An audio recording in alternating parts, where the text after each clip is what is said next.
이 젠트리피케이션이 골목 식당에도 일어났습니다. 가게 사장님이 잘 됐으면 하는 마음에서 프로그램을 진행했는데 사람이 몰리니까 건물주가 임대료를 올리고 임대료를 감당하려고 음식값을 높여서 결국 건물주만 돈을 벌게 된 결과가 일어난 거예요. 이게 너무 짜증이 났던 백종원 아저씨가 무슨 일까지 하냐면 이번에 지역축제에서 상인들이 백종원에 대한 불만을 얘기했습니다. 백종원이 시장에 들어와서 일부 상인들은 득을 보지만 외부 상인들이 피해를 본다는 건데요. 이 외지 상인들이 사유지에서 자리값을 내고 장사를 해요. 근데 자리값이 회수가 안 되니까 좀 답답한 거죠. 예전부터 지역축제에 대한 얘기가 많았는데 지역축제가 일시적으로는 돈을 벌어다주는 장점이 있지만 투자 대비 회수가 잘 되냐 라고 하면 그건 또 아닙니다. 적자내는 지역축제가 많다고 해요. 근데 요즘 백종원 아저씨가 지역시장 살리기 프로젝트를 진행하고 있죠. 여기서 지역축제로 아주 대박을 터뜨립니다. 이번에 예산시장에서 맥주축제를 진행했는데 3일 동안 24만 명의 방문객이 왔고 이게 예상보다 3배 높은 수의 방문객이었다고 합니다. 주민들도 자발적으로 교통 안내를 하는 등 자원봉사가 이루어졌고 인근 택시, 숙박, 편의점 등등 모든 시설의 매출이 동시에 올랐다고 해요. 한 택시기사님이 말씀하기를 평소에 20만 원 정도 매출이 있었는데 이번에 60만 원까지 찍었다고 합니다. 그리고 중요한 건 이 모든 게 일회성으로 끝나지 않도록 노력하고 있다는 점인데요. 백종원 아저씨가 상인들을 모아놓고 이렇게 얘기를 해요. 이 프로젝트 끝나고 내가 다른 곳으로 가면 여기 오던 손님들의 발길이 끊길 것이다. 그때도 예산시장이 유지가 되려면 재방문할 수 있게끔 손님의 마음을 얻어놔야 된다 라고 얘기를 하거든요. 그러면 우리가 생각했을 때 이 좋은 취지를 누가 반대한다는 거지? 라는 생각이 들잖아요. 예산축제가 끝나고 이번에 금산 인삼축제를 진행했는데 여기서 누군가 문제를 제기합니다. 백종원 아저씨가 들어와서 자꾸 뭘 하니까 다른 외부 상인들이 돈을 못 번다는 거예요. 여기서 이 외지 상인들이 장사를 하는 곳은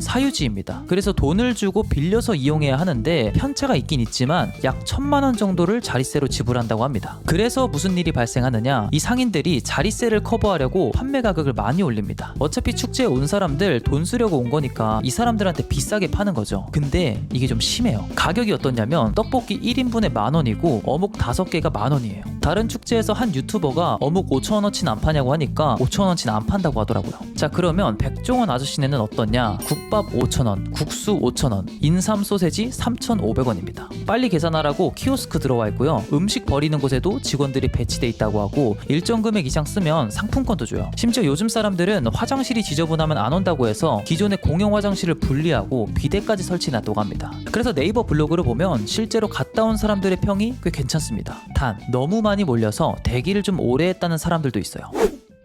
지금 이런 현상은 재래시장 옆에 대형마트가 들어올 때 발생하는 현상과 비슷하고요. 중고차 시장에 대기업이 들어올 때와도 비슷합니다. 대형마트는 가격으로 거짓말 안 치고 더 친절하죠. 소비자 입장에선 이게 나쁠 게 없는데 재래시장 사람들이 항상 반대합니다. 왜? 내 벌이가 없어지는 게 싫으니까. 자, 그러면 백종원 아저씨는 뭐라고 했을까요? 사과했습니다. 그 외지 상인들한텐 죄송하다. 그분들이 나 때문에 피해를 봤을 수도 있다. 근데 기존의 시스템으론 지역 경제가 살아날 수 없고 변화를 도모해야 한다. 라는 식으로 얘기를 하거든요. 저는 이게 아주 정확한 얘기라고 생각을 했어요. 모두가 만족할 수 있는 선택지는 별로 없어요.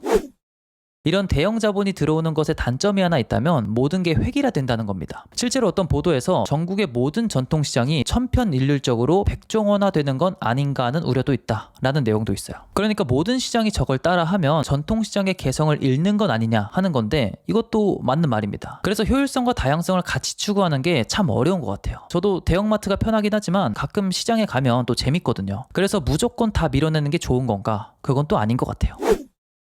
이전에 백종원 아저씨가 골목식당 방송을 하면서 힘들었던 건 손님이 몰리니까 건물 임대 비용이 올라 나중엔 음식값을 올리지 않을 수 없었던 것이라고 얘기한 적이 있습니다. 이게 젠트리피케이션이라고 해서 어떤 지역이 핫플이 되면 사람들이 몰리고 수요가 많은 그 지역의 건물주가 임대료를 높여서 기존에 살던 사람들이나 장사를 하던 사람들이 외곽으로 이탈하게 되는 현상을 얘기합니다. 이전에 홍대에서 힙합 문화를 만들었던 젊은이나 아티스트들이 오르는 임대료를 감당하지 못하고 주변의 상수나 연남동으로 빠지고 결국 홍대에는 대형 프랜차이즈만 남게 되는 이런 현상이 있었죠. 이 젠트리피케이션이 골목 식당에도 일어났습니다. 가게 사장님이 잘 됐으면 하는 마음에서 프로그램을 진행했는데 사람이 몰리니까 건물주가 임대료를 올리고 임대료를 감당하려고 음식값을 높여서 결국 건물주만 돈을 벌게 된 결과가 일어난 거예요. 이게 너무 짜증이 났던 백종원 아저씨가 무슨 일까지 하냐면 몇 개는 그냥 건물을 사버려요. 그래서 가게 사장님들이 다른 건물주가 아니라 더본 코리아의 월세를 주는 방식으로 진행을 해서 임대료로 피해를 못 보게 보호해줍니다. 다 그런 건 아니지만 아무튼 갓종원이죠.